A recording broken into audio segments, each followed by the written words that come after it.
New tonight at 11, what can be done to fix the problems plaguing Cranston schools? That was the subject of tonight's City Council meeting. Like in so many communities, the buildings are aging and now officials must explore options like repairing, replacing, and in some cases consolidating schools. Eyewitness News reporter Kim Kalunian was at that meeting. She's live tonight with more. Kim.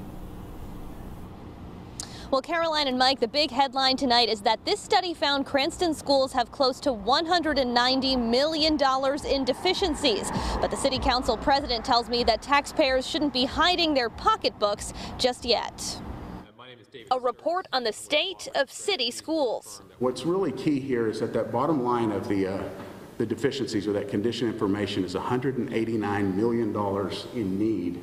A hefty estimate compiled by Jacobs Engineering, hired by the Rhode Island Department of Education to take a magnifying glass to every school building in the state.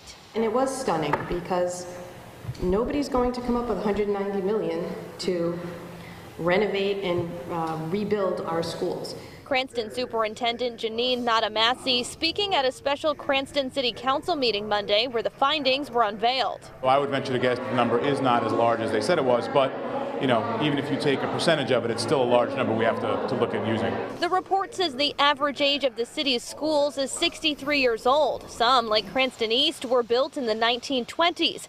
Many are overcrowded and antiquated. But City Council President Michael Farina says there's no crisis, at least not yet. My kids go to Cranston schools, so I do know that they are not in terrible buildings. All it tells us is that the age of our schools, if we don't do something and develop a plan, at some point we could have an issue. Farina says the city is eligible for some reimbursements from RIDE, but the rest would be taxpayer funded.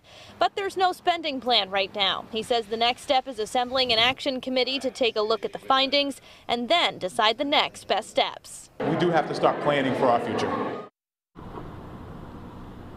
And this is usually the type of information that is self-reported by the districts, but last year the Rhode Island Department of Education hired this firm to the tune of $4 million to take a look at every single school building across the state. Now, if you want to know more about the status of the school building that your child is in, the Department of Education says that entire list is scheduled to be published on their website sometime next month. For now, reporting live in Cranston, I'm Kim Kalunian, Eyewitness News.